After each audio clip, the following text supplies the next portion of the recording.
বেগম খালেদা জিয়া যখন prime minister ছিলেন, উনি তো ওই প্রোগ্রাম দেখতেন আমার।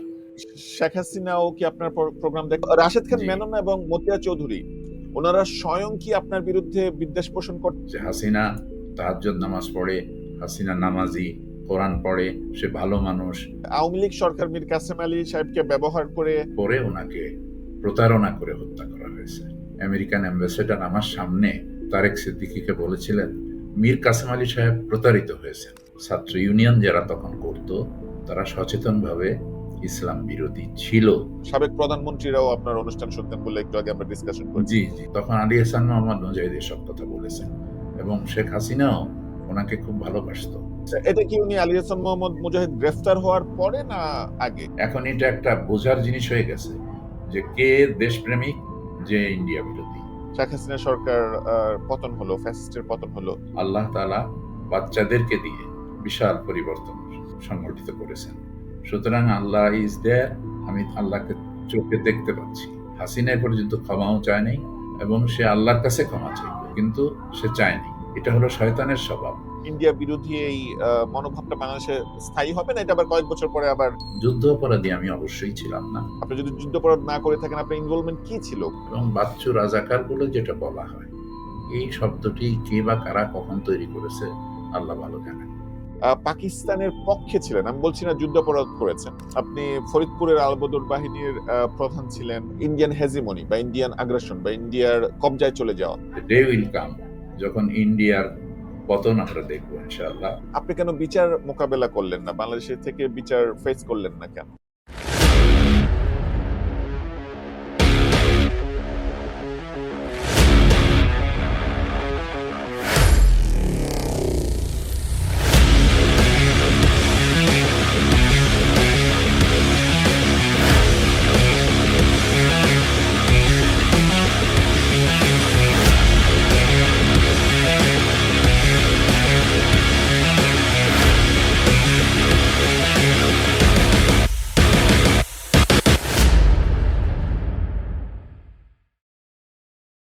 সুপ্রিয় দর্শক, আপনাদের সবাইকে শুভেচ্ছা জানিয়ে আজকে democracy and justice show with Shoaib Ahmed শুরু করছি। বাংলাদেশে এখন রমজানের তো বটেই, রমজানের বাইরেও সারা বছরব্যাপী নানা ইসলামী অনুষ্ঠান হয়, প্রশ্নোত্তর হয়, ইসলামী আম, গান হয়, অনেক ধরনের ইসলামী অনুষ্ঠান বাংলাদেশের টিভি গুলোতে এখন দেখা যায়।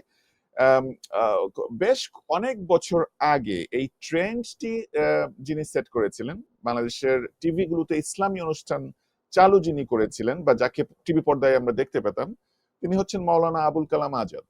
2013 সালে এসে মাওলানা আবুল কালাম আজাদ বাংলাদেশের দৃশ্যপট থেকে অদৃশ্য হয়ে যান, এবং মিডিয়ার মাধ্যমে আমরা জানতে পারি যে তার বিরুদ্ধে যুদ্ধাপরাধ সহ নানা ধরনের অভিযোগে মামলা দায়ের করা হচ্ছে, এবং বিগত হাসিনা আমলে তার বিরুদ্ধে রায়ও দেয়া হয়েছে।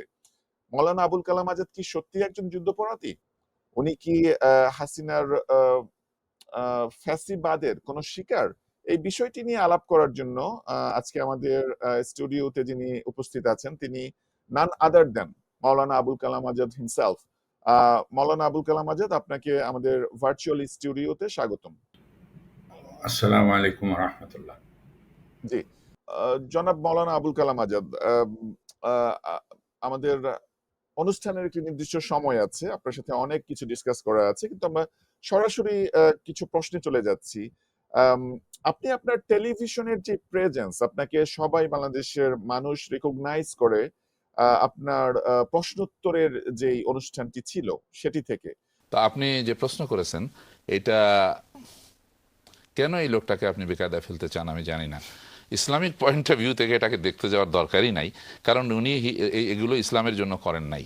আমাদের দেশে অনেক সেকুলার অ্যাক্টিভিটিস হয় যেগুলো লোকেরা সামাজিকভাবে করে, রাজনৈতিকভাবে করে। তা কেউই মৌলানা সাহেব, মৌলভী সাহেব কোরআন এবং হাদিস দেখে বা মৌলানা সাহেবের কাছে শুনে করেন না। আপনি টেলিভিশনে কিভাবে বাংলাদেশের ইসলামী অনুষ্ঠানগুলো আপনি শুরু করলেন, কত সালে, প্রেক্ষাপট কি, আম, এই বিষয়গুলি নিয়ে আমাদের দর্শকদের উদ্দেশ্যে সংক্ষেপে একটু বলবেন? জি, আমি আমার যতদূর মনে পড়ে যে ইসলামিক ফাউন্ডেশন বাংলাদেশের, তাদের 15 দিন ব্যাপী সিরাতুন নবী অনুষ্ঠান হতো। সেই অনুষ্ঠানে আমি আলোচনায় অংশগ্রহণ করার সুযোগ পেয়েছিলাম আলহামদুলিল্লাহ, এবং সেখান থেকে আমাকে বিটিভি ছিল তখন। তখন বিটিভি ছিল, প্রাইভেট চ্যানেল ছিল না। তখন শওকত আলী সিদ্দিকী নামে একজন একটা ম্যাগাজিন অনুষ্ঠান পরিচালনা করতেন।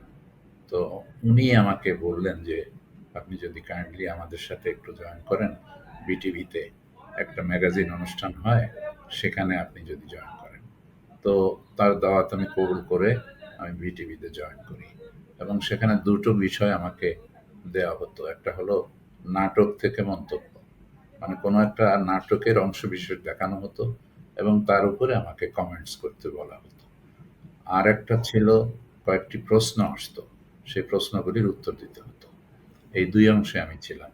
এবং ইন্তেকাল করেছেন কিছুদিন আগে ডক্টর শমশের আলী, উনিও ছিলেন সেই অনুষ্ঠানে। একটু ভালো ভালো এটা কত সালের ঘটনা বলছেন আপনি? সালের কথাটা আমি আসলে আচ্ছা। মনে করে বলতে পারছি না, তবে এইটাই ছিল আমার শুরু বিটিভিতে।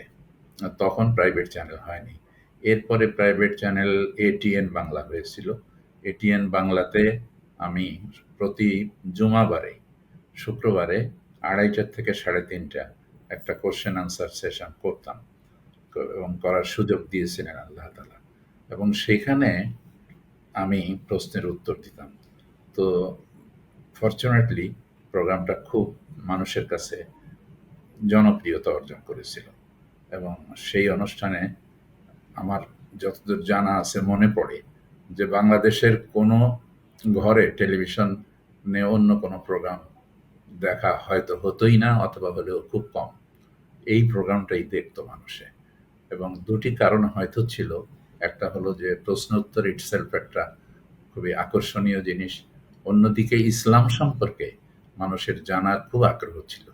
ইসলাম সম্পর্কে মানুষ যা জেনেছে, তাতে তাদের অনেকের ভিতরেই ভীতি সৃষ্টি হয়েছে ইসলাম সম্পর্কে, যে আমি খাঁটি মুসলমান হইলে আমার পৃথিবীর জীবনের সব স্বাদ আহ্লাদ চলে যাবে। এই ধরনের একটা ধারণা আনফরচুনেটলি ছিল।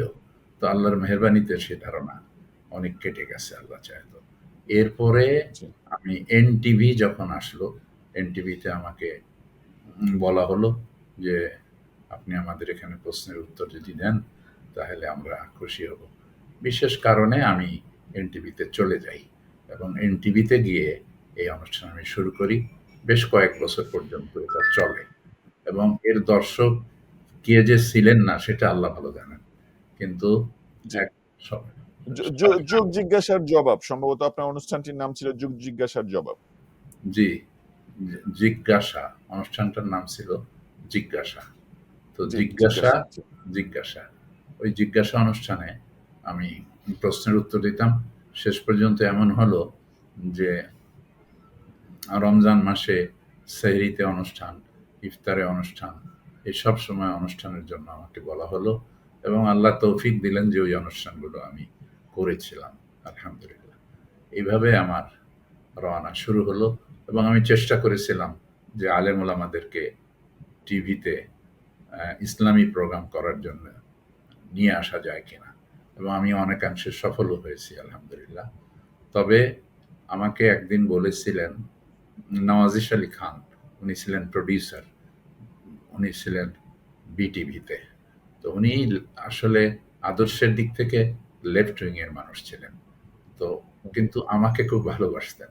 উনি বলতেন যে, আপনার প্রোগ্রামটা প্রোগ্রামের সংজ্ঞায় পড়ে, ইসলামী প্রোগ্রাম যতগুলো হয় তার ভিতরে। আমি খুব মনোযোগ দিয়ে আপনার প্রোগ্রামটা শুনি। তো জি। এইটা একটা জিনিস, অবশ্যই আমার এই ধরনের কোনো ট্রেনিং ইত্যাদি ছিল না। তবে আল্লাহর মেহেরবানিতে আমি যা বলতাম সেটা প্রোগ্রামের সংজ্ঞায় পড়েছে বলে আমাকে এক্সপার্ট লোকেরা বলেছেন, আলহামদুলিল্লাহ। এভাবেই আমি ইসলামী অনুষ্ঠানের সঙ্গে সম্পৃক্ত হই। জি, ধন্যবাদ আপনার জবাবের জন্য। মাওলানা আবুল কালাম আজাদ, আপনার যে টেলিভিশনের জনপ্রিয়তা এবং বাংলাদেশে ইসলামী অনুষ্ঠানগুলোর শুরু করার পায়োনিয়র আপনি। তো আপনাকে আমরা যখন ইন্টারভিউ করব, আমরা আপনার ব্যাপারে একটু রিসার্চ করার জন্য আপনার আপনার নাম যখন গুগলে দিয়েছি এবং আমরা সার্চ করার চেষ্টা করেছি, উইকিপিডিয়া, বাংলা উইকিপিডিয়াতে আপনার যে পেজ আছে, প্রথম যে সেন্টেন্স, সেখানে প্রথম যে বাক্যটি আছে, সেই বাক্যটি হচ্ছে, আমি পড়ছি, আম, আবুল কালাম আজাদ, যিনি ডাকনাম বাচ্চু রাজাকার নামেও পরিচিত, হলেন জামাতে ইসলামের একজন প্রাক্তন বাংলাদেশী রাজনীতিবিদ, টিভি ব্যক্তিত্ব এবং বাংলাদেশের স্বাধীনতা যুদ্ধের একজন দণ্ডপ্রাপ্ত যুদ্ধাপরাধী। প্রথম সেন্টেন্সটি এটি। অনেক কিছু আনপ্যাক করার আছে এখানে। প্রথমে আমি চলে যাই, এখানে যেটা বলা হয়েছে বাংলাদেশ জামাতে ইসলামের একজন প্রাক্তন বাংলাদেশী রাজনীতিবিদ। আপনি কি বাংলাদেশ জামাতে ইসলামী বা তার তৎকালীন ছাত্র সংগঠন তার সাথে কখনো জড়িত ছিলেন?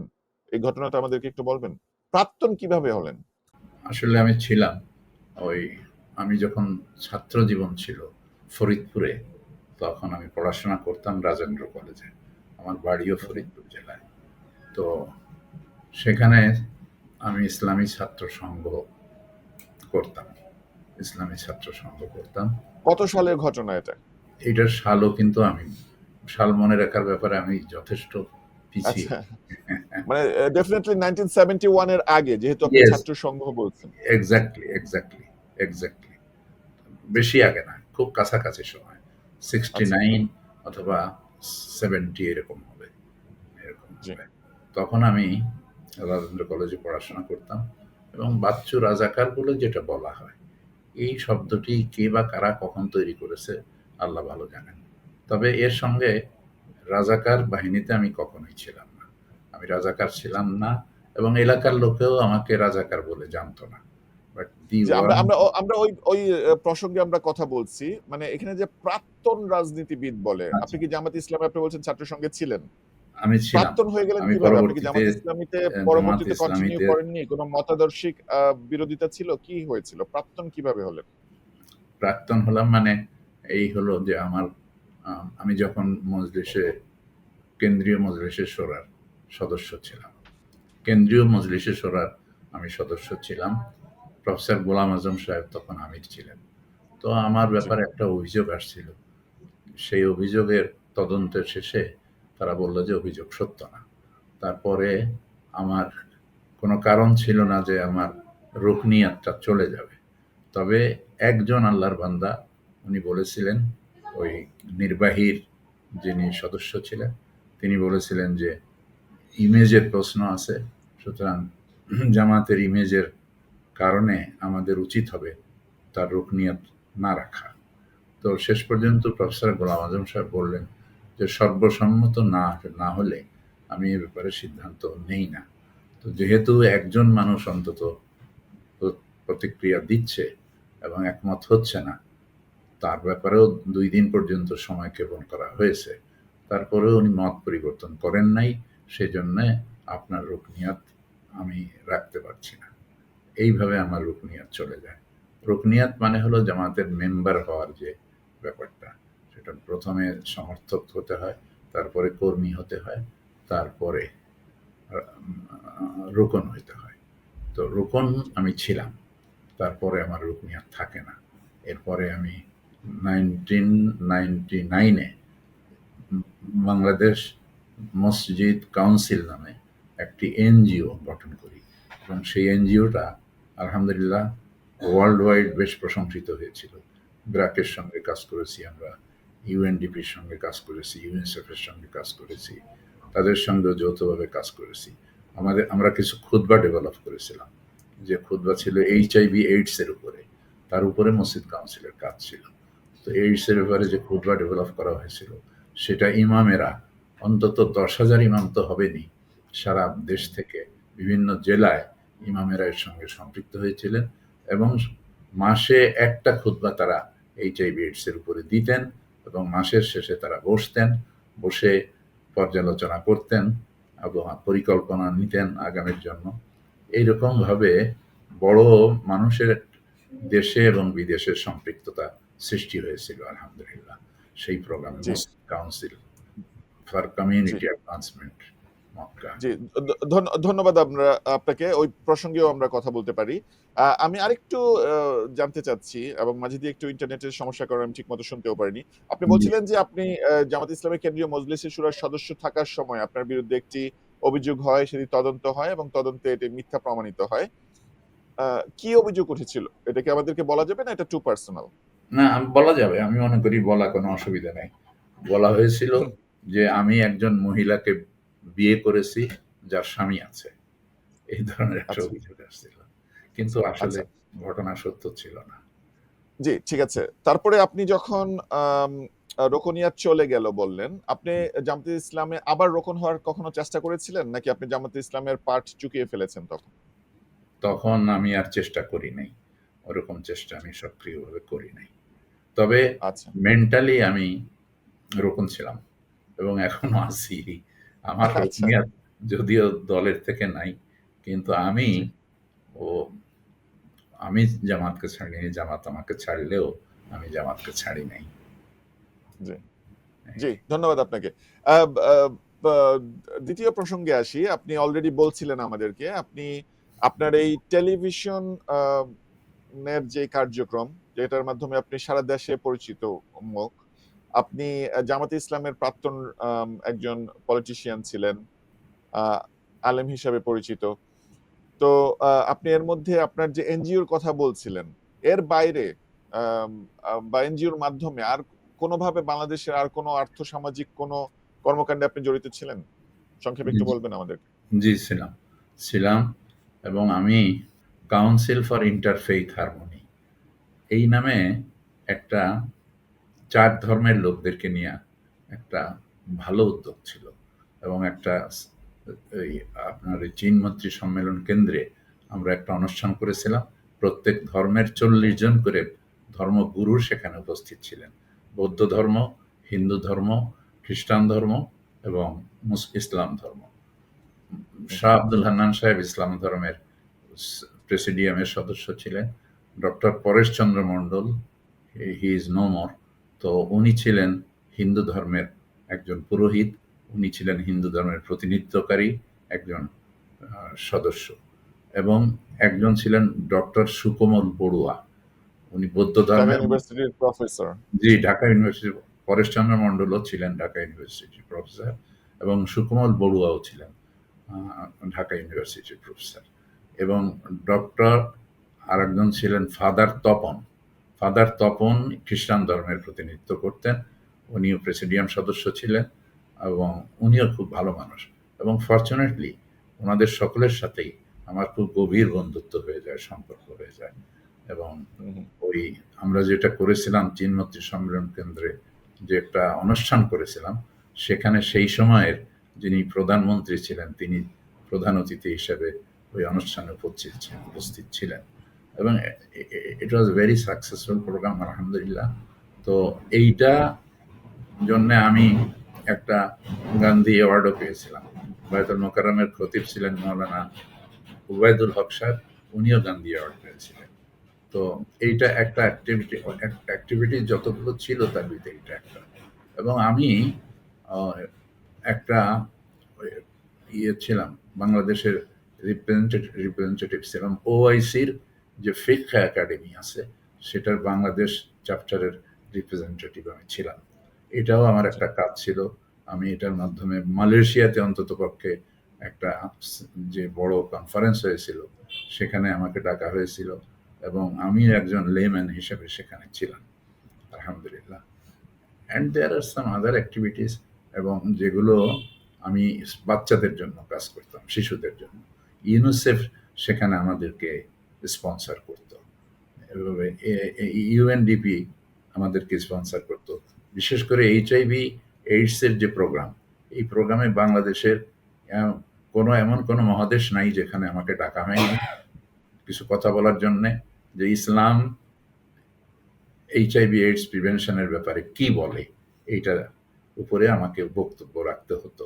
তো আমি সারা দেশের বড় বড় সিটিগুলোতে আলহামদুলিল্লাহ এই অনুষ্ঠান এই ধরনের অনুষ্ঠানে যোগদান করেছি, আলহামদুলিল্লাহ। জি। ধন্যবাদ আপনাকে। তো আম আ আপনার বিষয়ে যেটা হয় যে আপনি পাবলিক স্ফিয়ারে ছিলেন এবং আমাদের ডিসকাশনেও উঠে আসছে যে আপনি যে শুধু নিজেকে ধর্মীয় গণ্ডির মধ্যে রেখেছিলেন তা না। আপনি ইন্টারফেইথ ডায়ালগের একজন প্রতিষ্ঠাতা প্রেসিডিয়াম মেম্বার। আ আপনি আপনার এনজিওর মাধ্যমে এইচআইভির মতো একটা প্রগ্রেসিভ ইস্যুতে আপনারা কথা বলেছেন সেই এত বছর আগে।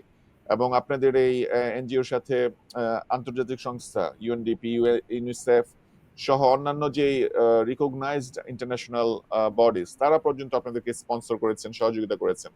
আপনি পাবলিক স্ফেয়ার থেকে ডিসঅ্যাপিয়ার হয়ে যান 2013 সালে, এবং তখনই সারা দেশের মানুষ পত্রপত্রিকার মাধ্যমে জানতে পারে যে আপনার বিরুদ্ধে যুদ্ধাপরাধের অভিযোগ আছে। এবং জি আমরাও যে উইকিপিডিয়া থেকে আপনার ব্যাপারে যেটা লাইনটা কোট করছিলাম একটু আগে, আম, সেখানে জি বলা আছে যে আপনি টিভি ব্যক্তিত্ব এবং বাংলাদেশের যুদ্ধাপরাধের জন্য একজন দণ্ডপ্রাপ্ত যুদ্ধাপরাধী। 2013 সালে আপনার বিরুদ্ধে রায়ও হয়েছে।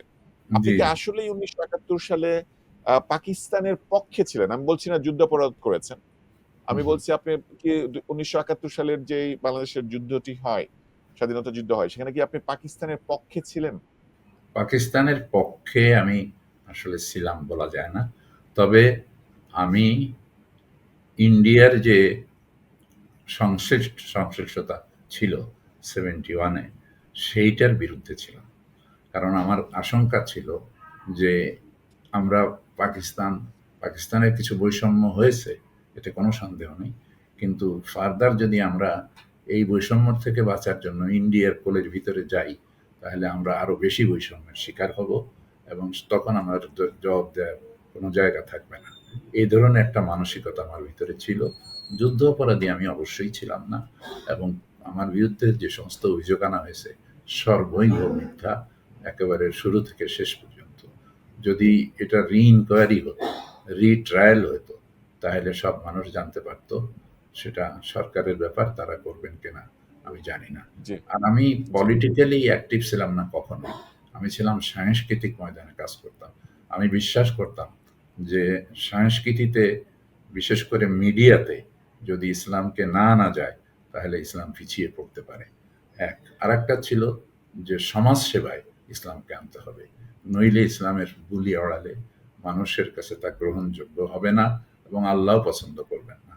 এই বিশ্বাসে আমি এই দুটি ময়দানে অ্যাক্টিভ হওয়ার চেষ্টা করেছি। একটা হলো জি, মিডিয়া, আর একটা হচ্ছে সমাজ সেবা। জি। আমরা যদি ওই ৭১-এর টাইমলাইনটা একটু চলে যাই। আপনি অনুষ্ঠানের শুরুতে বলেছেন আপনি ছাত্র সংঘের সাথে জড়িত ছিলেন। জি জি তাই তো? জি ওই সময়টাতে। এবং আপনি একটু আগে আমাদেরকে বলেছেন যে আপনি ৭১-এর যুদ্ধে আপনি ইন্ডিয়ান হেজেমনি বা ইন্ডিয়ান আগ্রাসনের ভয় আপনার মধ্যে ছিল, এবং সেই জি ভয় থেকে আপনি মুক্তিযুদ্ধকে পুরোপুরি সমর্থন করে উঠতে পারেননি। জি জি জি। আম ৭১ সালে আপনি কি করেছেন? আপনার বয়স কত ছিল? আপনি কোথায় ছিলেন? আপনার পুরো ৭১ সালের যে ৯ মাসের যুদ্ধ, আপনি জি জি কোথায় ছিলেন? কি করেছেন? আপনি যদি যুদ্ধাপরাধ না করে থাকেন, আপনার ইনভলভমেন্ট কি ছিল? কি করতেন তখন? আমি তো মাদ্রাসার ছাত্র ছিলাম, মাদ্রাসায় পড়াশোনা করেছি আপনি সর্বপ্রথম। একটু আগে বলেছেন আপনি ফরিদপুর রাজেন্দ্র কলেজে পড়েছেন। এরকম কিছু জি একটা জি বলেছিলেন। জি জি জি। মাদ্রাসায় পড়াশোনা করে, মাদ্রাসার থেকে যখন আমি FM পাশ করি, ফাইনাল মাদ্রাসা, তখন আমি রাজেন্দ্র কলেজে ভর্তি হই, এবং আচ্ছা, ছাত্র হিসেবে আমার জীবন চলতে থাকে। সেই জন্য জি। আমি কোনো সামাজিক বা রাজনৈতিক কর্মকাণ্ডে অ্যাক্টিভ হতে পারিনি তখন। তো আমার বিরুদ্ধে যেগুলো অভিযোগ আনা হয়েছে, আমি আগেও বলেছি, এই অভিযোগগুলো একেবারেই ডাহা মিথ্যে, অসত্য। আল্লাহ তাআলা। আমাদেরকে বলেন কেন এটা মিথ্যা? ৭১ সালে আপনি কি করেছিলেন? আপনার কি মনে আছে? আমি তো ওই ছাত্র ছিলাম।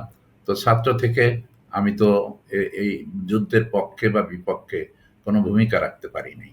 তবে মেন্টালি আমার সাপোর্ট ছিল যে আমাদের দেশটা বিভক্ত না হয়ে যায়। মানে পশ্চিম পাকিস্তান, পূর্ব পাকিস্তানের মধ্যে যদিও কিছু কনফ্লিক্ট আছে নিজেদের ভেতরে, কিন্তু সেটার জন্য আমরা এমন কোনো পদক্ষেপ না নেই যাতে করে দেশটা ভেঙে যায়। এই ধরনের একটি মন মানসিকতা মানে আমার। আপনার একটা রাজনৈতিক আপনার অ্যাপ্রোচ ছিল, কিন্তু আপনি মিলিটারিলি এনগেজ ছিলেন না কোন পক্ষে। Right, right. কোনোটাতেই ছিলাম না। মিলিটারিলি আমি কোনোটাতেই ছিলাম না। কোনো মানে বাহিনীতে। আপনি কি যুদ্ধের এই ৯ মাস আপনার নিজ বাড়িতেই অবস্থান করছিলেন না, বা না, কোথাও গিয়েছিলেন? ফরিদপুর শহরে আমি পড়াশোনা করতাম। তো পড়াশোনা যখন বন্ধ হয়ে যায় তখনও আমি ফরিদপুর শহরেই ছিলাম। কারণ তখন আমার মতো লোকদের জীবন খুবই নিরাপদ ছিল না। সোকর মুক্তিযোদ্ধারা, তারা এসে থানার অস্ত্র লুট করে, এবং তারা বিভিন্ন জায়গায় যোদ্ধা সেজে তখন মানুষদেরকে মারতে শুরু করে। মুসলিম লীগেরই অধিকাংশ চেয়ারম্যান তখন ছিলেন। সেই চেয়ারম্যানদেরকে তারা মেরে ফেলে, খুন করে। এই জন্য আমি নিরাপদ মনে করতাম না গ্রামে থাকা। সেই জন্য আমি ফরিদপুর শহরে থাকতাম। জি। আম আপনি অস্বীকার করছেন যে আপনার ৭১ সালে কোনো পক্ষেই কোনো মিলিটারি ইনভলভমেন্ট ছিল। রাজনৈতিক আপনি একটা অবস্থান আপনার ছিল। সেটি হচ্ছে যে তৎকালীন যে দেশ ছিল পাকিস্তান বা পূর্ব পাকিস্তান, পশ্চিম পাকিস্তান যেন সেপারেটেড না হয়ে যায়। সেটার ব্যাপারে আপনার কনসার্ন ছিল। ভারতীয় আগ্রাসনের ব্যাপারে আপনার কনসার্ন ছিল। সেটাই ছিল মূল ভিত্তি। জি। উইকিপিডিয়াতে এই তথ্যটিও আছে যে আপনি রাজাকারের একটি আধা সামরিক বাহিনী খরাদিয়া মিলিটারি এর অন্যতম নেতা ও প্রতিষ্ঠাতা ছিলেন। খরাদিয়া মিলিটারিটা কি? আমি নিজেও এটা প্রথম শুনলাম আপনার ব্যাপারে একটু পড়াশোনা করতে গিয়ে। এটা কি? আপনি আমাদেরকে একটু বলবেন? এটা কি? আমার মনে হয় আমাদের গ্রামের নাম হলো খারদিয়া, খাটদিয়া। তো ওইটাকেই আচ্ছা, বোধহয় খোরাদিয়া বানিয়ে ফেলানো হয়েছে। আর সেখানে যদি এখনো যারা সাংবাদিকরা গিয়েছিল, সেখানে বড় জি, এক হিন্দু কমিউনিটি আছে। তাদের জান-মাল, ইজ্জতের নিরাপত্তার জন্য আমি চেষ্টা করেছি। এখনো পর্যন্ত তারা সেখানে সেইভাবে নিরাপদে আছেন এবং তাদেরকে জিজ্ঞেস করলেই জানা যাবে। আমি তো বলছি যে আমি তাদের জন্য কোনো ক্ষতিকর ছিলাম না। আজও আমি ক্ষতিকর নই এবং ভবিষ্যতেও আমি ক্ষতিকর হব না ইনশাআল্লাহ। জি।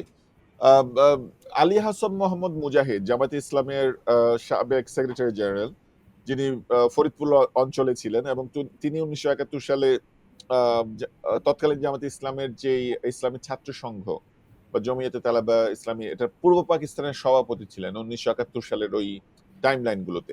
রাইট। আপনি তার ঘনিষ্ঠ সহযোগী ছিলেন। এই ধরনের বক্তব্য নিউজে এসেছে। এবং আলী হাসান মোহাম্মদ মুজাহিদের সাথে আপনার ইন্টারেক্টিভিটি গুলো আমাদেরকে বলবেন? আপনারা কিভাবে জড়িত জি। ছিলেন? কতটা ক্লোজ ছিলেন? একটা আছে যে আলী হাসান মাহমুদ মুজাহিদ সাহেব আসলে অত্যন্ত ভালো মানুষ ছিলেন। তার আব্বা ছিলেন মৌলানা আব্দুল আলী, খুব বড় আলেম ছিলেন এবং আমি ওনাদেরকে খুব ভক্তি শ্রদ্ধা করতাম। আলী হাসান মাহমুদ মুজাহিদ সাহেব বয়সে আমার বড় ছিলেন। তো আমি ওনার নামাজ দেখে আমার মনে হইতো যে এমন নামাজ বোধহয় পৃথিবীতে একজন মানুষই পড়ে এত মনোযোগ দিয়ে, ভিখারির মতো আল্লাহর সামনে দাঁড়ায়। এই ধরনের মানুষ ছিলেন আলী হাসান মোহাম্মদ মুজাহিদ সাহেব। আমি তাকে রেসপেক্ট করতাম।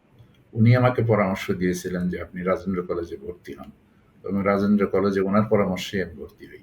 সিট ছিল না আর্ট। উনি বললেন যে আপনি কমার্সে ভর্তি হন, পরে ডিপার্টমেন্ট চেঞ্জ করে আপনি আর্টসে যেতে পারবেন এবং অ্যাকর্ডিংলি আমি সেখানে ভর্তি হই এবং রাজেন্দ্র কলেজে কাজ শুরু করি এবং আমি মাদ্রাসার ড্রেস পরেই মাদ্রাসার ছাত্রের মতো আমি যেতাম জি, এবং আমি ওখানে একটা জায়গা ছিল আমতলা। আমতলায় ছাত্রদের অনুষ্ঠান হতো, বক্তৃতা হতো।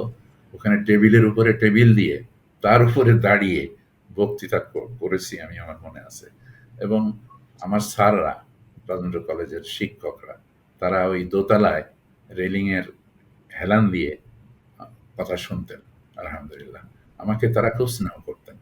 আমি কলেজে বেশ সুনামের সাথেই আলহামদুলিল্লাহ ছিলাম। জি। আপনি ৭১ সালে আলী হাসান মোহাম্মদ মুজাহিদ ছিলেন আ ছাত্র সংঘের পূর্ব পাকিস্তানের প্রধান। জি। আপনার দায়িত্ব অফিসিয়ালি কি ছিল ৭১ সালে ছাত্র সংঘে? না, আমি তখন কেবলই ওখানে শুরু করেছি একজন আচ্ছা। কর্মী হিসেবে। শুরু করেছি। মানে আপনি গুরুত্বপূর্ণ কোনো দায়িত্বে ছিলেন না তখন? না, না, না, গুরুত্বপূর্ণ কোনো রাজেন্দ্র কলেজে আমি ফজলুল হক ভাই ছিলেন সভাপতি, তার সঙ্গে আমি কাজ করতাম। এছাড়া আমি গুরুত্বপূর্ণ কোনো দায়িত্বে ছিলাম না। জি। আম আপনার বিরুদ্ধে আ যে আ যুদ্ধাপরাধ মামলায় ২০১৩ সালে প্রসিকিউশন অভিযোগ করেছে এরকম যে আপনি ফরিদপুরের আলবদর বাহিনীর প্রধান ছিলেন এবং পাকিস্তানি বাহিনীকে আপনি সহযোগিতা করেছেন। আম আপনি যারা কলেজ পড়ুয়া, যুবক তাদেরকে সংগঠিত করেছেন পাকিস্তানি আ সেনাবাহিনীর পক্ষে আলবদরের ব্যানারে। এবং বলা হয়েছে আপনি যেহেতু মাদ্রাসায় পড়াশোনা করেছেন এবং আপনিও বলছেন যে আপনি মাদ্রাসায় পড়াশোনা করেছিলেন কলেজে পড়ার আগে। আ আপনি উর্দু ভালো বলতে পারতেন। সেজন্য আপনি পাকিস্তানের সেনাবাহিনীর খুব বিশ্বস্ত হয়ে যান। যেহেতু আপনি উর্দু ভালো বলেন। আপনি হিন্দু সম্প্রদায় এবং বাঙালি জনগণকে অত্যাচার, নির্যাতন, হত্যায়, আম ধর্ষণের মতো অভিযোগে মানে এই কর্মকাণ্ডে আপনি অংশগ্রহণ করেছেন। এই অভিযোগগুলো নিয়ে আপনার মূল্যায়ন কি? মানে আমার যেটা প্রশ্ন সেটা হচ্ছে আপনি যেহেতু ছাত্র সংঘের উল্লেখযোগ্য নেতা ছিলেন না, আম আপনি মাত্র ছাত্র সংঘে আম আ জয়েন করেছেন বা এই ধরনের কিছু একটা। তাহলে পরে এই মানে এই ধরনের অভিযোগ যেটা আপনি আমি জানি আপনি এটা বলবেন এগুলো মিথ্যা, আপনি বলেছেন এগুলো মিথ্যা বানোয়াট, কিন্তু আপনার বিরুদ্ধে এই ধরনের অভিযোগ আসলো কেন? আপনি তো ঠিক আছে। গুরুত্বপূর্ণ কেউ না তখন। জি, জি। আল্লাহ ভালো জানেন। তবে একটা জিনিস আমি লক্ষ্য করেছি যে একদম ডাহা মিথ্যা কথা আলবদরের কথা যেটা উল্লেখ করা হয়েছে, এর কোনো সত্যতা নাই। আমি আলবদরের সঙ্গে আমার ন্যূনতম কোনো সম্পর্ক ছিল না। অথচ বলা হয়েছে যে আমি ফাউন্ডার ছিলাম আলবদরের এবং আমি সব এটার কমান্ডার ছিলাম। এসব মিথ্যে কথা, ডাহা মিথ্যে কথা। এবং তখন আমি দেখেছি যাদেরকে দিয়ে সাক্ষী দেওয়ানো হয়েছিল, তারা বর্তমানে বলছে যে আমরা এর সঙ্গে মোটেই জড়িত, সাক্ষী দেওয়ার পক্ষে ছিলাম না। কিন্তু আমাদেরকে পুলিশ ধরে নিয়ে আটকায় রেখে আমাদেরকে শিখিয়েছে এবং আমাদেরকে লিখে দিয়েছে যে এইগুলো কথা তোমাদেরকে বলতে হবে, আদারওয়াইজ তোমরাও বিপন্ন হবা। তো সেই সব সাক্ষীরা এখন বলছেন, সাক্ষীরা সবাই আমার কেউ শত্রুও না, তাদের সাথে আমার বিশেষ এমন কোনো সম্পর্ক নেই যে তারা আমার পক্ষে কথা বলতে বাধ্য হবেন। ওনারা অনেকেই ছিলেন ইন্ডিয়াতে তখন। ওনারা বলছেন যে আমরা জানি না কিছু। এটা বলা সত্ত্বেও তাদেরকে বলা হয়েছে যে না, তোমাদেরকে সাক্ষী দিতে হবে এবং তাদেরকে ধরে নিয়ে অ্যারেস্ট করে নিয়ে যাওয়া হয়েছে ঢাকায় নিয়ে আটকে রাখা হয়েছে, তাদেরকে শেখানো হয়েছে, তাদেরকে দিয়ে বলানো হয়েছে। এইটাই আমি জানি। আসলে কেন করেছে, তাদের নিয়ত কি ছিল, আল্লাহ ভালো জানেন। নিয়ত ছিল এই, আমার ব্যাপারে আমি যতদূর জানি যে আমার ওই টিভি প্রোগ্রামটা, ওই প্রশ্নোত্তরের প্রোগ্রামটা, এই প্রোগ্রামটা যাদের সহ্য হতো না, যারা সচেতনভাবে ইসলামের বিরোধী ছিলেন, এ ধরনের কিছু মানুষ ছিলেন, I should not mention there name, আপনারা সবাই জানেন, চিনেন। তো তারা আমাকে ভিক্টিমাইজ করার চেষ্টা করেছে, so far I know. Even the then prime minister Sheikh হাসিনাও যে আমার বিরুদ্ধে কিছু করেছেন, এমন কোন কথা আমি কোনো সোর্স থেকে জানতে পারিনি। আল্লাহ আলম বিস্সাহ। এবং পরবর্তীতে যখন বেগম খালেদা জিয়া যখন প্রাইম মিনিস্টার ছিলেন, উনি তো প্রোগ্রাম দেখতেন আমার, এবং আমি শুনেছি যে শেখ হাসিনাও দেখতেন এবং উনি পছন্দ করতেন। তারপরে বেগম খালেদা জিয়া খুবই আমাকে খুবই স্নেহ করতেন। এবং আমি ওনাকে পরামর্শ দিয়েছিলাম, আমার এটা বলতে কোনো দ্বিধা নেই, যে পরামর্শ দিয়েছিলাম যে আপনি বলুন যে আমি বাঁচবো এই দেশে, আমি মরবো এই দেশে। এক, আরেকটা হলো যে ঝড় তুফান আসে কিন্তু স্থায়ী হয় না, এটাও মনে রাখতে হবে। এই দুটি কথা আমি ওনাকে বলার সুযোগ পেয়েছিলাম উনি যখন দেশ ত্যাগের কথা চিন্তা করছিলেন বা কেউ বলছিল সেই সময়। আল্লাহ, তো উনি একজন মানুষ যাকে আমি মনে হয় বাংলাদেশে সার্বিক বিবেচনায় কোনো একজন মানুষকে যদি আমি পছন্দ করি, তাহলে সেই মানুষটি হলো বেগম খালেদা জিয়া। এবং এটা হলো রাজনৈতিক ক্ষেত্রে। আর অন্য ক্ষেত্রে আমি মাহমুদুর রহমান সাহেবকে খুবই ভালোবাসি, আর উনিও আমাকে খুব ভালোবাসেন। এবং এরকম আরো অনেক লোক আছে, আল্লাহর বান্দাবান্দি, যারা আমাকে মহব্বত করেন, পছন্দ করেন এবং ভালোবাসেন। এদের সংখ্যা যে কত, এটাও আল্লাহ ছাড়া আর কেউ জানে না। জি, জি। ধন্যবাদ আপনাকে। তো আপনি আপনার বিরুদ্ধে এই যে আপনি একজন রাজাকার বা আপনি মানবতা বিরোধী অপরাধ করেছেন, যুদ্ধাপরাধ করেছেন, আপনি নিজের ব্যাপারে এই অভিযোগগুলো কবে শুনেছেন? এটা কি 2013 সালে শুনেছেন, না আগে থেকেই স্বাধীনতার পর থেকে এই ধরনের অভিযোগ শুনছেন কারো কাছে, নাকি কি আপনি নিজে কখন না, এইগুলো নিয়ে না, অ্যাওয়ার? আমি আসলে আগে শুনিনি। যখন আমার বিরুদ্ধে আপনি নিজেও শুনেননি? না, আপনি নিজেও শুনেননি? না শুনিনি। আমার আচ্ছা, আচ্ছা। কবে শুনেছেন? মানে এগুলো কবে থেকে আপনি শুনতে শুরু করলেন? যখন জাজমেন্ট দেওয়া হলো আমার বিরুদ্ধে, তখন ওই আচ্ছা, জাজমেন্টটা পড়ে আমি জানলাম। জাজমেন্টটা আচ্ছা, অনলাইনে পড়ে আমি জানলাম। আচ্ছা, আচ্ছা। আপনি অবাক হয়েছিলেন যে হঠাৎ করে এইগুলো কি মানে বটেই, অবাক হয়েছিলাম। তবে আমার বিশ্বাস ছিল যে এসব অভিযোগ যেহেতু সত্য নয়, সেহেতু ইনশাআল্লাহুল আজিজ আল্লাহ আমাকে সাহায্য করবেন। আমি কারো কাছে এর জন্য এইভাবে সুপারিশ করিনি এবং কারো কাছে সাহায্য প্রার্থনা করিনি। ইল্লা মাশাআল্লাহ। জি। আপনি বেগম খালেদা জিয়ার কথা বলছিলেন। আপনি বলেছেন যে খালেদা জিয়া এবং শেখ হাসিনা ২ জনই আপনার অনুষ্ঠান দেখতেন বলে আপনি আ শুনেছি। সংবাদ পেয়েছেন। জি, জি। খালেদা জিয়ার সাথে ইন্টারেকশনটা কিভাবে হয়? মানে আপনার সাথে কিভাবে কথা হয়? উনি উনি কত সালের ঘটনা সেটা একটু বলবেন আর একটু বিস্তারিত? জি, জি। সাল আমি ঠিকভাবে বলতে পারবো না। জি, তবে আমার মনে আছে যে রমজান মাসে উনি একটা প্রোগ্রাম করতেন এতিমদেরকে নিয়ে, ইফতার প্রোগ্রাম। জি, ইফতার। বেগম জি, খালেদা জিয়া যখন প্রাইম মিনিস্টার ছিলেন, এবং জি, সেখানে কিছু আলেমদেরকেও ডাকতেন। তার ভিতরে আমিও ফরচুনেটলি শামিল ছিলাম, এবং সেই সুবাদে ওনার সঙ্গে আমার প্রথম পরিচয়।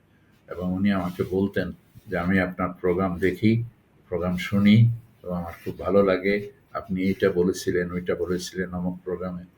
তা শুনে আমার মনে হচ্ছিল যে উনি সত্যিই প্রোগ্রাম সঠিকভাবে দেখেন। আর উনি মানুষটাও সত্যবাদী। আল্লাহর বান্দি, অনেক ভালো আলহামদুলিল্লাহ। আমার দৃষ্টিতে আমি আই মাস্ট সে যে উনার মতো মানুষ আর দ্বিতীয় আরেকজন আছে কিনা রাজনৈতিক ময়দানে, এটা আমার জানা নেই। তো জি, জি, এইভাবে পরিচয় হলো যে আমি ওই ইফতার মাহফিলেও প্রতি বছরই উনি এইভাবে ডাকতেন। প্রতি বছরে আমি এইভাবে যেতাম, এবং কখনো, কখনো আমি ওনার সঙ্গে সাক্ষাৎ করারও সৌভাগ্য আমার হয়েছে আলহামদুলিল্লাহ। জি। আপনি শেখ হাসিনার কথাও বলছিলেন। জি। আ শেখ হাসিনাও কি আপনার প্রোগ্রাম দেখতেন? এ ধরনের কোনো সংবাদ আপনি পেয়েছিলেন? না, সংবাদ আমি এভাবে শুনেছি, কিন্তু দূর থেকে শুনেছি।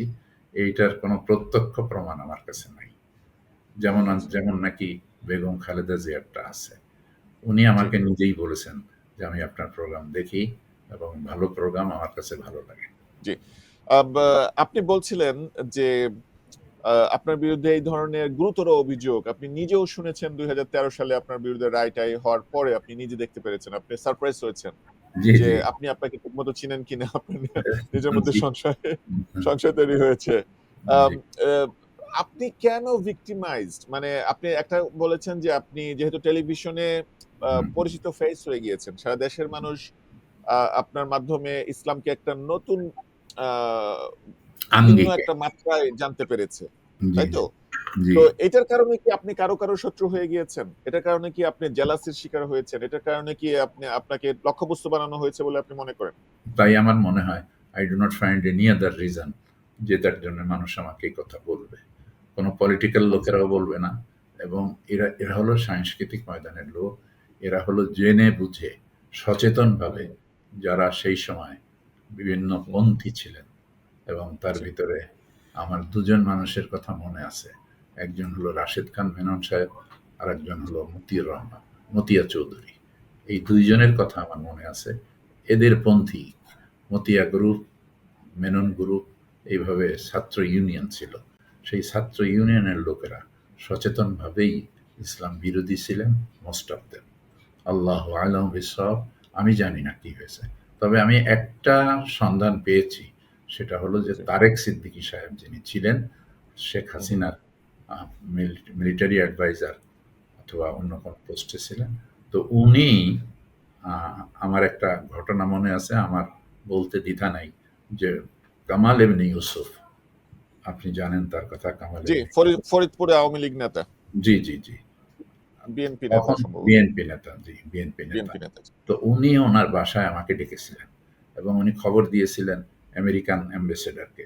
উনি এসেছিলেন, এবং উনি ডেকেছিলেন তারেক সিদ্দিকীকে, এবং সেখানে আমেরিকান অ্যাম্বাসেডর আমার সামনে তারেক সিদ্দিকীকে বলেছিলেন যে উনার নামে যে অভিযোগ আনা হয়েছে, এই অভিযোগের সাথে ওনার কোনো সম্পর্ক নাই। আপনি তো ভালো করে জানেন, এবং এই ব্যাপারে উনার নামটা বাদ দিয়ে দেওয়ার আমি অনুরোধ জানাচ্ছি। তো তখন বললেন, ওই অ্যাম্বাসেডর সাহেবকে বললেন তারেক সিদ্দিকী, যে এটা অনেক দেরি হয়ে গেছে, এটা সম্ভব না। আচ্ছা, আচ্ছা, আচ্ছা। এটা তো খুব ব্রেকিং নিউজ আরকি। তো আমি আমি যদি বুঝতে পেরে থাকি আরকি যে আ বিএনপির ফরিদপুরের নেতা এবং সাবেক মন্ত্রী চৌধুরী কামাল ইবনে ইউসুফের বাসায় একটি মিটিং হয় এবং ওই মিটিং এ আপনাকে ডাকা হয়। আপনি সেখানে জি, ছিলেন। সেখানে আ সাবেক প্রধানমন্ত্রী শেখ হাসিনার আ যিনি আত্মীয় এবং সামরিক উপদেষ্টা জি, মেজর জেনারেল তারেক সিদ্দিকী জি, জি, উনি উপস্থিত ছিলেন এবং বাংলাদেশের মার্কিন অ্যাম্বাসেডর সেখানে ছিলেন সেই জি, মিটিং এ। জি, জি, জি। কোন অ্যাম্বাসেডর? তার নাম কি? ওনার নামটা আমি ভুলে গেছি। তবে আমার মনে আছে, কত সালের ঘটনা সেটা? হ্যারিকে এই সালও ভুলে গেছি আমি। আচ্ছা, হ্যারিকে হ্যারিকে টমাস ছিলেন, জি, হ্যারিকে হ্যারিকে টমাস। টমাস তখন ছিলেন না, তারপরে উনি আচ্ছা, আসছেন। তারপর পরে। হ্যারিকে টমাসের পরে। হ্যারিকে টমাসের সাথে সম্ভবত। আমার খুব ভালো সম্পর্ক ছিল। ওনার আচ্ছা। সঙ্গে তো মার্কিন অ্যাম্বাসেডর তারেক সিদ্দিকীকে অনুরোধ করেছে। জি, আপনার সামনেই ঘটেছে জি, ঘটনাটা। জি, আপনি জি, আপনি জি, আলোচনায় ছিলেন। জি, জি।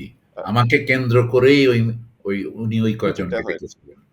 উনার জি, জি। বাসায়ই হয়েছিল, কামাল ইবনে ইউসুফ সাহেবের বাসায়।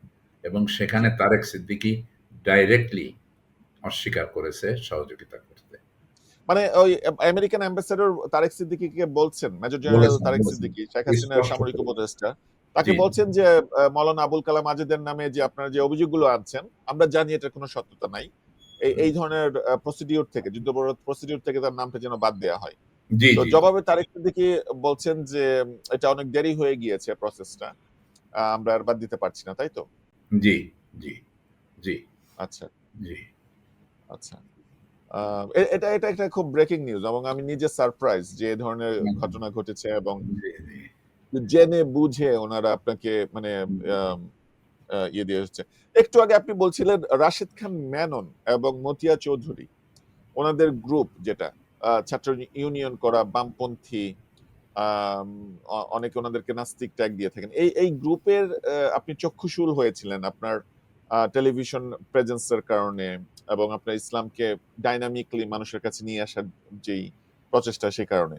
রাশেদ খান মেনন এবং মতিয়া চৌধুরী ওনারা নিজেরাই কি আপনার বিরুদ্ধে এই কনস্পিরেন্সি গুলো করার, ষড়যন্ত্রগুলো করার ক্ষেত্রে জড়িত ছিল বলে আপনার মনে হয়? নাকি ওনাদের আন্ডারে যারা ছিল বিভিন্ন অনুসারী তারা? যে দুঃখিত, মৌলানা আবুল কালাম আজাদ, আপনার কানেকশনটা একটু দুর্বল হয়ে গিয়েছিল আরকি। জি, জি, আমি যে প্রশ্নটি করছিলাম সেটি জি, হচ্ছে যে আপনি একটু আগে রাশেদ খান মেনন এবং মতিয়া চৌধুরী ওনাদের ২ জনের কথা বলেছেন। বলেছেন ওনাদের গ্রুপে ছাত্র ইউনিয়ন করা, ওনাদের অনুসারীদের যে গ্রুপ যারা বাংলাদেশের বামপন্থী, অনেক ক্ষেত্রে আম আ নাস্তিক বা ধর্মবিদ্বেষী বলেও শাহবাগী, যেটা পরবর্তীতে একটা টার্ম জি, জি, কয়েন জি, হয়েছে ২০১৩ সালে। তো আ তাদের আপনি চক্ষুশূল হয়েছিলেন আপনার মিডিয়া প্রেজেন্স এবং ইসলামকে ডাইনামিকলি মানুষের কাছে উপস্থাপন করার জন্য, শিক্ষিত জনগণের কাছে তুলে ধরার জন্য। সাবেক প্রধানমন্ত্রীরাও আপনার অনুষ্ঠান শুনতেন বলে একটু আগে আমরা ডিসকাশন করেছি। জি, জি, তো রাশেদ খান জি। মেনন এবং মতিয়া চৌধুরী উনারা স্বয়ং কি আপনার বিরুদ্ধে বিদ্বেষ পোষণ করতেন এবং ষড়যন্ত্রগুলো করেছিলেন? নাকি তাদের আ যে অনুসারীরা তারা, কারা করেছিল? এরা আদর্শিক বিরোধিতা।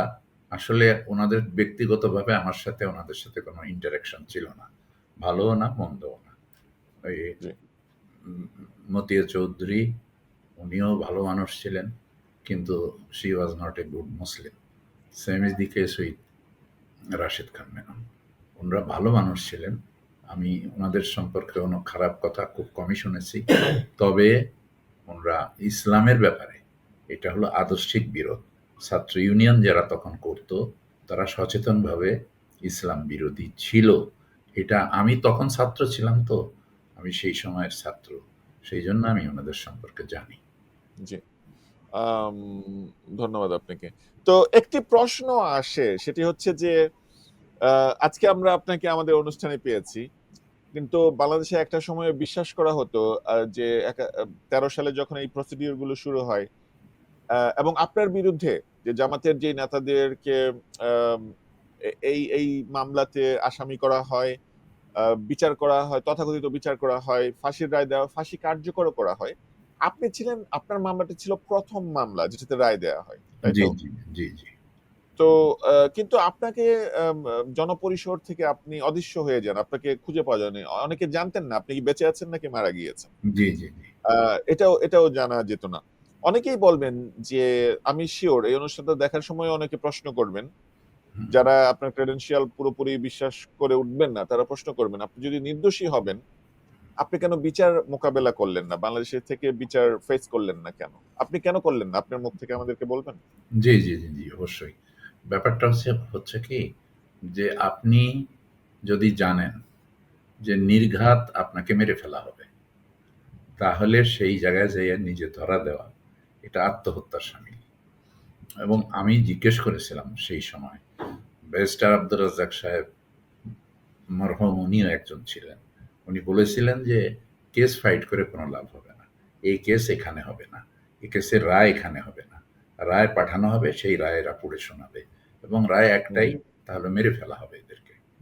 এটা ব্যারিস্টার আব্দুর রাজ্জাক সাহেব বলেছিলেন, এবং তখনই বলেছিলেন। তখনই বলেছিলেন। এবং জি। তখন আমার খুব ঘনিষ্ঠ বন্ধু ছিলেন শাহ আব্দুল হান্নান সাহেব। তো উনি বলছিলেন যে, মৌলানা আপনি যদি পারেন তাহলে দেশ থেকে কোথাও চলে যান। এটা উনি বলেছিলেন আমাকে। আরো একজন জামাতের আহ, নেতা এবং ইসলামী ব্যাংকের প্রতিষ্ঠাতাদের একজন এবং ইবনে সিনার প্রতিষ্ঠাতাদের একজন, উনি ছিলেন নাসের ভাই। তো নাসের ভাই আমাকে বললেন যে আপনি যদি সুযোগ পান তাহলে you can get out of country. এইভাবে আমি চলে যাই আর কি, এবং হিজরত করি। আমি হিজরতের নিয়েতে আমি আল্লাহর কাছে দোয়া করি, রব্বানা আখরিজনা মিন হাযিহিল ক্বরিয়াতি যালিমি আহলুহা ওয়াজআল লানা মিন লাদুনকা ওয়ালিয়্যান ওয়াজআল লানা মিন লাদুনকা নাসীরা। এটা আল্লাহর কোরআন থেকে আমি পেয়েছি, শিখেছি, জেনেছি যে হে আল্লাহ, এই জালিম অধ্যুষিত জনপদ থেকে আমাকে বের করে নিন, এবং আমার জন্য কোনো সাহায্যকারী, আমার জন্য কোনো অভিভাবক ব্যবস্থা করে দিন। এই দোয়া আমি করতাম, এবং এই দোয়া করে আমি বিশ্বাস করতাম যে আল্লাহ দোয়া কবুল করেন। সেই জন্য আল্লাহ আমাকে চলে যাওয়ার সুযোগ দিয়েছিলেন। আলহামদুলিল্লাহ আমি চলে গেছি। আর যাদেরকে ফাঁসি দেওয়া হয়েছে তারা তো ভিকটিম হয়ে গেছিলেন, তাদের তো ধরে ফেলেছিল তারা অন্য কেসে।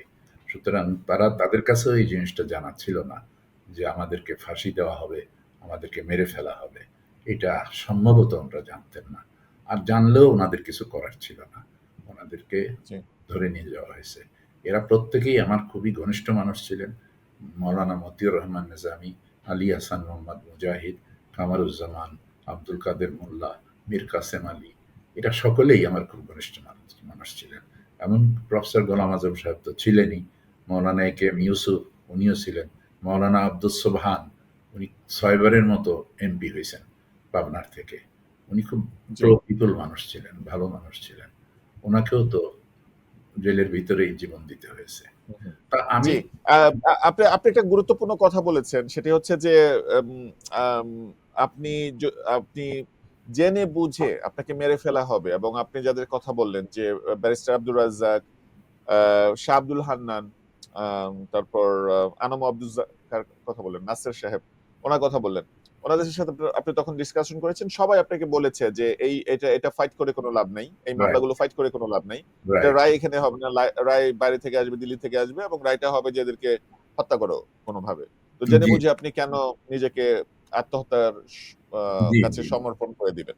রাইট। তো এই বুঝটা জামাতের নেতাদের ছিল না কেন? মতিউর রহমান নিজামী, মীর কাসেম আলী, আলী হাসান মোহাম্মদ মুজাহিদ, কামারুজ্জামান, আব্দুল কাদের মোল্লা, ওনারা কি এই বুঝটা বুঝতে পারেননি? যেমন আমি যতটুকু জানি, মীর কাসেম আলী এই যুদ্ধাপরাধ যখন প্রসিডিউর শুরু হয়, উনি আমেরিকায় ছিলেন তার ছোট ভাইয়ের বাসায়। উনি বাংলাদেশে উল্টা ব্যাক করেন। আপনি তো বাংলাদেশ থেকে হিজরত করে চলে গিয়েছেন। জি, উনি উল্টা ব্যাক করেছেন। ওনারা কি কি ভেবেছিলেন? ওনাদের কাছে কি ইনফরমেশনটা আন্ডারস্ট্যান্ডিংটা ছিল না? ওনারা কেন এটা ফেস করতে গেলেন? না, ওনরা আমি তো আগেই বলেছি যে ওনরা আসলে ফেস করতে যান নাই। ওনরা জানতেনই না যে ওনাদেরকে এভাবে ট্র্যাপ করে মেরে ফেলা হবে। ওনরা জানতেন কিন্তু না। আপনি তো বলছেন যে আপনি বুঝতে পেরেছেন, আপনি ডিসকাস করেছেন। আপনি আব্দুর রাজ্জাক, যিনি ওনাদেরও আইনজীবী ছিলেন। তো জি, ব্যারিস্টার আব্দুর রাজ্জাক আপনাকে এই জি। ইনফরমেশনটা দিলে ওনাদেরকে দেননি কেন? ওনাদেরকে দিলেও ওনাদের তখন বাইরে যাওয়ার কোনো সুযোগ ছিল না। ওনরা তো তখন আন্ডার অ্যারেস্ট। এই আচ্ছা, অবস্থায় আচ্ছা। ওনাদের কিছু করণীয় ছিল না। ওনাদেরকে মজবুর করা হয়েছে। ওনাদেরকে হত্যা মানে নিহত হওয়ার জন্য মজবুর করা হয়েছে। আল্লাহ আল্লাহ ভালো জানেন, এবং আমার জানা মতে আমি এটাই জানি যে ওনরা ইচ্ছা করে এইভাবে ধরা দেন নাই। মীর কাসেম আলী সাহেব প্রতারিত হয়েছেন। তাকে দিয়ে গভর্নমেন্ট কিছু কাজও করিয়েছিল, সোফার আইনও। সেটা হলো যে ওনাকে সৌদি আরবেও পাঠানো হয়েছিল। বাংলাদেশের সঙ্গে তাদের ভালো রিলেশন যদি হয় তাহলে তার বিরুদ্ধে ওনরা কোনো মামলা করবে না, এটা বলেছিল দিদেন গভর্নমেন্ট। কিন্তু উনিও সেই জন্য বিশ্বাস করেছিলেন হয়তো তাদের কথা, এবং তারপরে উনি দেশে ফিরে আসছিলেন। তারপরে ওনাকে প্রতারণা করে হত্যা করা হয়েছে। জি। বিষয়টা আরেকটু বলবেন? মানে আওয়ামী লীগ সরকার মীর কাসেম আলী সাহেবকে ব্যবহার করে সৌদি আরবের সাথে সম্পর্ক উন্নয়ন করতে চায়, এ ধরনের কিছু বললেন? আরেকটু বলবেন আমাদেরকে বিষয়টা কি? এটার ব্যাপারে আমি ইন ডিটেইলস খুবই স্পেসিফিক কিছু তো জানি না। তবে আমার কাছে 90% জানা আছে যে ওনাকে প্রতারণা করা হয়েছে। ওনাকে অনুরোধ কে করা করেছে? হয়েছে, মানে আওয়ামী লীগ সরকার প্রতারণা আওয়ামী লীগ করেছে, সরকার ওনাকে ব্যবহার করেছে। আচ্ছা, ব্যবহার করেছে এবং শেখ হাসিনা আলী হাসান মোহাম্মদ মুজাহিদ ব্যক্তিগত। সাহেবরেও ব্যবহার করেছে। কারণ আলী হাসান মোহাম্মদ মুজাহিদ সাহেব তখন এই কথা জামাতকে বোঝানোর চেষ্টা করেছেন যে হাসিনা তাহাজ্জুদ নামাজ পড়ে, হাসিনা নামাজি, কোরআন পড়ে, সে ভালো মানুষ, এইগুলো বলে একসময় আন্দোলনের সময় তাদের কাছাকাছি হওয়ার যখন প্রশ্ন দেখা দিয়েছিল, তখন আলী হাসান মোহাম্মদ মুজাহিদ এসব কথা বলেছেন এবং শেখ হাসিনাও ওনাকে খুব ভালোবাসত। তারপরেও তাকেও নির্বিচারে এইভাবে মানে হত্যা করা হয়েছে। এটাও তো একটা ব্রেকিং নিউজ আর কি। মানে আলী হাসান মোহাম্মদ মুজাহিদ, আপনি বলছেন যে জামাত নেতাদেরকে বলেছিলেন যে শেখ হাসিনা তাহাজ্জুদ নামাজ পড়েন, কোরআন পড়েন, সুতরাং জি, আমাদের সাথে হয়তো বা এত বেশি মানে ইয়ে হবে না, আমাদের রাইট, পরিণতি এত খারাপ হবে না। রাইট, কোন একটা আন্ডারস্ট্যান্ডিং এ নিয়ে যেতে চেয়েছিলেন জামাত ইসলাম এবং তৎকালীন আওয়ামী লীগ সরকারের মধ্যে একটা আন্ডারস্ট্যান্ডিং করার চেষ্টা করছিলেন। জি, আমার তাই মনে হয়েছে। এটা কি উনি আলী হাসান মোহাম্মদ মুজাহিদ গ্রেফতার হওয়ার পরে না আগে? না, আগে আগে গ্রেপ্তার হওয়ার আগে, গ্রেপ্তার হওয়ার আগে। আর ওনাকে, মানে এই ওনার সাথে খুবই ভালো সম্পর্ক ছিল শেখ হাসিনার সাথে এবং আলী হাসান মুজাহিদ সাহেব on behalf of Jamaat Islami উনি তাদের সঙ্গে কথা বলতেন, যোগাযোগ করতেন এবং উনি হয়তো বিশ্বাস করতেন। আমি এ ব্যাপারে নিশ্চিত যে মুজাহিদ সাহেব ইচ্ছাকৃতভাবে কোনো মিথ্যা বলবেন না, বলেননি। উনি যা দেখেছেন, উনি যা বিশ্বাস করেছেন, উনি তাই বলেছেন। এবং ওনার বিশ্বাসটা ঠিক হতে পারে, ঠিক নাও হতে পারে। তো সেই জন্য আমি এই কথাটা উল্লেখ করেছি। ইভেন ওনাকে ব্যবহার করেছে, ওনাকে প্লে করেছে, তাই প্লে তো? করেছে, রাইট। এমনকি ওই যে কর্নেল ফারুক, মেজর হুদা, কর্নেল ফারুক, যে আওয়ামী লীগের সাবেক মন্ত্রী, জি, এখন জি। জেলে আছেন উনি। না, না, না, তার কথা বলছি না। কর্নেল ফারুক যিনি শেখ মুজিবকে হত্যার জন্য রেসপন্সিবল ছিল। আচ্ছা, মুজিব হত্যাকারী জি, ফারুক, জি, জি, ৭৫ জি, এর ঘটনার, জি। জি জি জি তার জি ব্যাপারেও জি বলুন। কিন্তু জামাতের দৃষ্টিভঙ্গি ছিল এইরকম একসময় যে তারা ঠিক কাজ করেনি। কিন্তু আমার ব্যক্তিগত মত হলো যে তারা আসলে ব্যক্তিগতভাবে করেননি। তারা দেশের স্বার্থে এটা করা প্রয়োজন ছিল, অনিবার্য ছিল, এইজন্য তারা করেছেন। এটা আমি বিশ্বাস করি এবং তারা এটাকে একটা অভ্যুত্থান বলে জানেন আরকি। মানে এটা একটা কু হয়েছিল। তো সেইটা জি আমি বিশ্বাস করতাম। কিন্তু জামাতের মধ্যেও তখন এই বিশ্বাসটা ছিল না যে তাদেরকে মেরে ফেলানো এটা জুলম হয়েছে। তারা মনে করত যে তারা ঠিক কাজ করেনি। শেখ মুজিবকে হত্যা করে ঠিক কাজ করেনি। এটা মনে করত তারা। জি। এই বিষয়গুলো জামাতের রাজনৈতিক অপরিপক্কতা বলে আপনি মনে করেন? জি, জি, জি। আমি তখন প্রত্যক্ষভাবে কারো মন্তব্য শুনেছি, যার নাম আমি নেব না। তবে আমি মন্তব্য শুনেছি। ওনার বিশ্বাস থেকেই উনি বলেছেন যে এই কাজটা ঠিক হয়নি। কিন্তু আমি মনে করি যে ইসলামিক পয়েন্ট অফ ভিউতে ওই কাজটি তখন অনিবার্য হয়ে দেখা দিয়েছিল এবং এটা হওয়ার ছিল তাই হয়ে গেছে। জি। আম, আপনি তো নাম বলতে চাচ্ছেন না, কে মনে করতেন সেটা? গোলাম আজম সাহেব নিজে? না, না। সেইটার নামটা আমাকে সুযোগ দেন যেন আমি নামটা না বলি। আচ্ছা, ঠিক আছে, আমরা রেসপেক্ট করলাম আপনার সেই ওপিনিয়নটা। জি। আম, আহ, তো এই এই এই এই টোটাল যে বিচার বিচার হলো যুদ্ধাপরাধীদের বিচার, এই প্রসঙ্গে আমরা একটু বেশি কথা বলছি, কারণ আপনি হচ্ছে এর সাথে, এক হচ্ছে রিলেটেড, আর দুই হচ্ছে এটা বাংলাদেশের অন্যতম একটা আহ, প্রধান বিচারিক হত্যাকাণ্ড। অনেকেই বলছেন যে যেখানে বিরোধী দলীয় নেতাদেরকে এভাবে ধরে ধরে আজগুবি অভিযোগ দিয়ে ফাঁসি দেওয়া হয়, আবার সেটার সাথে বাংলাদেশের একটা বড় ঘটনা ৭১কে মিশিয়ে মানুষের আবেগকেও কাজে লাগানো হয়। আমরা শাহবাগের উত্থান দেখেছি এবং অনেকেই বলেছেন যে এই বিচারের দাবির, তথাকথিত বিচার, যুদ্ধাপরাধীদের বিচারের দাবির মাধ্যমে বাংলাদেশের ফ্যাসিস্ট, যেটাকে ২৪শে এসে ছাত্র জনতা উৎখাত করতে হলো, কিন্তু এই ১৭ বছরের ফ্যাসিস্ট শাসনের মূল উপাদান বা গোড়াপত্তন হয়েছিল এর মাধ্যমে। তো এই জন্যই আমরা একটু এটা নিয়ে একটু ডিটেলস কথা বলছি। আম, জি। আপনার, তাহলে আপনার দৃষ্টিতে আপনি নিজে যুদ্ধাপরাধের বা মানবতা বিরোধী অপরাধে অভিযুক্ত একজন, আপনি নিজে একজন Islamic scholar, prominent Islamic scholar, আপনি সেই আপনার জনপ্রিয়তা থেকে হঠাৎ করে আপনাকে এই ধরনের অভিযোগে অভিযুক্ত করা হচ্ছে, এবং আপনার সাথে যে এক্সক্লুসিভ মিটিং হয়েছে মার্কিন রাষ্ট্রদূতের উপস্থিতিতে বিএনপির সাবেক মন্ত্রী চৌধুরী কামাল ইবনে ইউসুফের বাসায়, আম, এবং মেজর জেনারেল তারেক সিদ্দিকী, শেখ হাসিনার নিরাপত্তা উপদেষ্টা, এবং যাকে বলা হয় যে ইন্ডিয়ার প্রধান এজেন্ট বাংলাদেশে লিয়াজুগুলো মেনটেন করার জন্য, তার উপস্থিতিতে আপনার সাথে মিটিং হচ্ছে। আপনি তখন, আপনার কাছে কি এটা ক্লিয়ার হয়ে গিয়েছিল যে এই সামনে এই বিচারের মাধ্যমে প্রমিনেন্ট ইসলামিক রাজনৈতিক ব্যক্তিত্ব এবং ধর্মীয় স্কলারদেরকে হত্যা করা হবে? এই বিষয়টা কি আপনি তখনই একদম আন্ডারস্ট্যান্ড করতে পেরেছিলেন, বুঝতে পেরেছিলেন, তাই তো? জি, জি, বুঝতে পেরেছিলাম।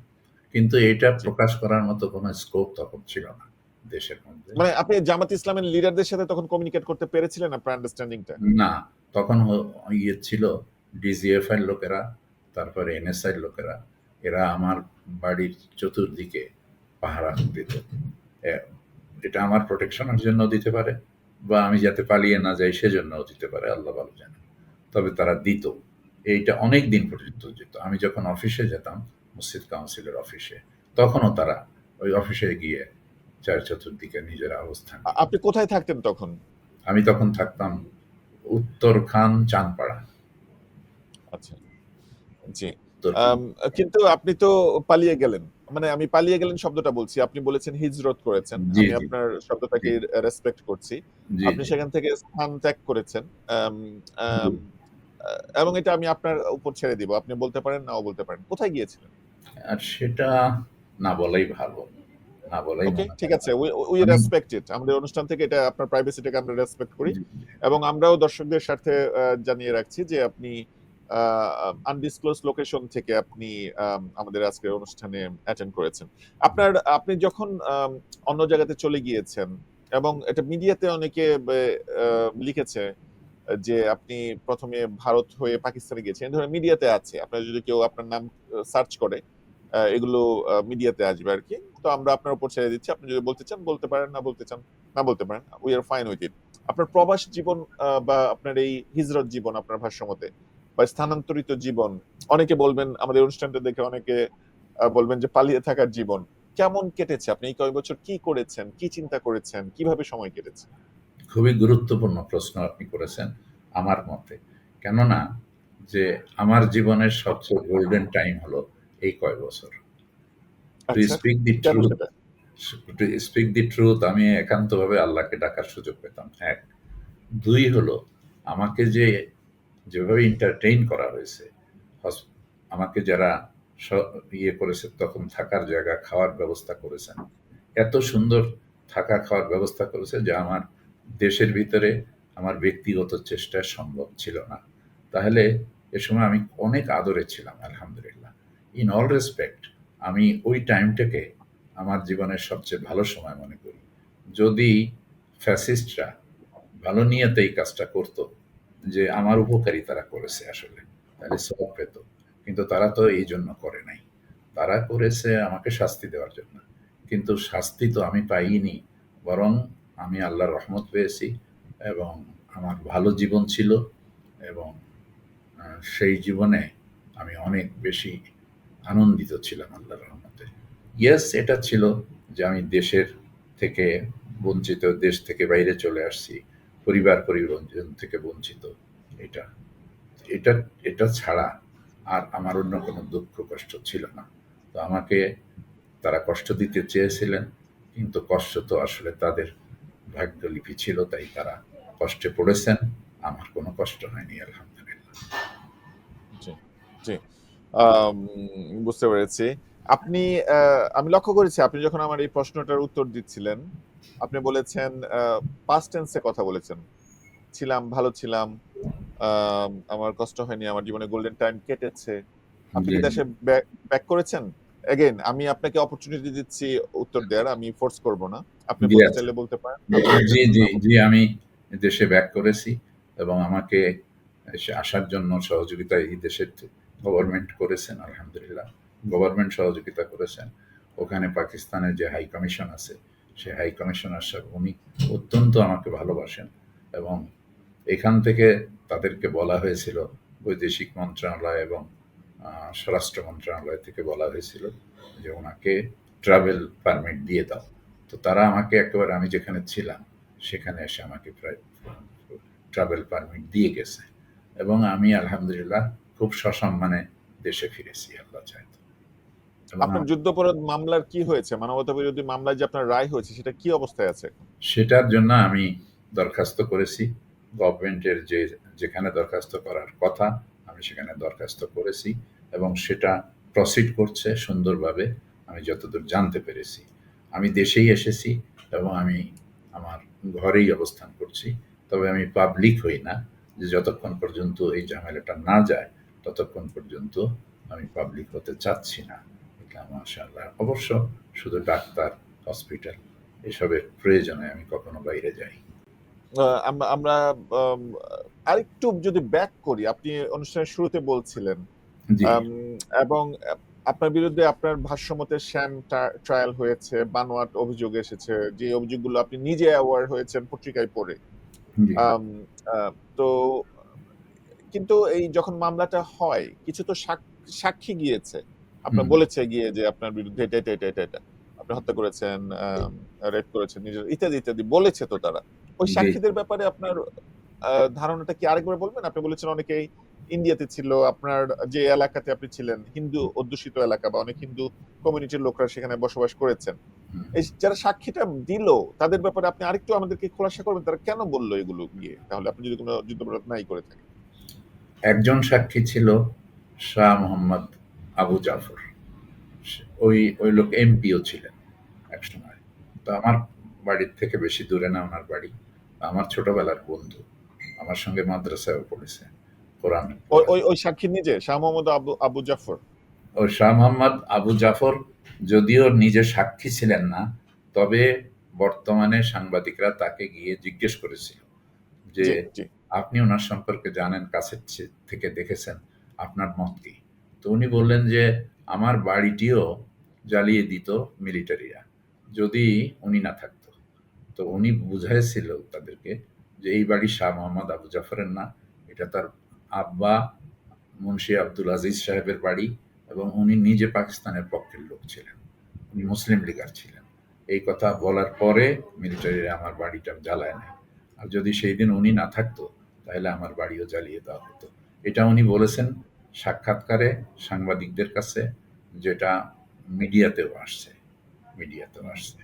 এইভাবেই সমস্ত সাক্ষীরা, আমি বলেছি যে সাক্ষী যারাই দিয়েছে তারা আমার সঙ্গে আমার ইচ্ছাকৃতভাবে আমার বিরুদ্ধে সাক্ষী দেয় নাই, আর দিলেও আমি পাল্টা কোনো প্রতিশোধ নিতে চাই না, এবং আপনারাও যারা তাদের আশেপাশে আছেন তাদের দিকে খেয়াল রাখবেন, তাদের যেন ক্ষতি না হয়। জি জি একটি বিষয় আপনি যেটা বলছেন যে পাকিস্তানি মিলিটারি এসেছিল, বাড়ি জ্বালিয়ে দিত, আপনার কি মনে হয় যে ৭১ সালে পাকিস্তানি বাহিনী আসলে বাঙালির উপর অ্যাট্রোসিটি করেছিল, মানে তারা আসলে অত্যাচার করেছিল? আপনার মনে হয় সেটা, না সেটা ঠিকই ছিল? আসলে পাকিস্তানের যারা বাহিনী ছিল, হয়তো তাদেরকে ধারণা দেওয়া হয়েছিল যে এই দেশে সব গাদ্দার, সব কাফের মুশরিক, এই ধরনের কোনো ধারণা সোলজারদের ভিতরে দেওয়া হয়ে থাকতে পারে। এই ধরনের ধারণা সোলজারদেরকে দেওয়া হয়ে থাকতে পারে যে this people are not Muslims, তার এরা সব হলো শেখ মুজিবের সমর্থক। এই ধরনের ধারণা হয়তো তাদেরকে দেওয়া হয়ে থাকবে। সেই জন্য, আর না হলে তাদের উচিত ছিল দেশের মানুষের জান মাল ইজ্জতের নিরাপত্তা বিধান করা, তাদের দায়িত্ব ছিল। যদি তারা করত তাহলে তাদেরকে মানুষ ব্লেসিং মনে করত এবং মানুষ তাদেরকে সহযোগিতা করত। সেটা তারা করেনি, আনফরচুনেটলি। এটা মারাত্মক ভুল ছিল, এবং সেই ভুলের কারণে দেশ তাড়াতাড়ি করে দেশ থেকে তাদেরকে বিদায় নিয়ে নিতে হয়েছে। জি জি ফাস্ট ফরওয়ার্ড হয়ে যায় যে জি, আম, আম, আপনি এখন, আমরা অনুষ্ঠানের একদম শেষ পর্যায়ে চলে এসেছি, আমাদের জি, হাতেও সময় কম।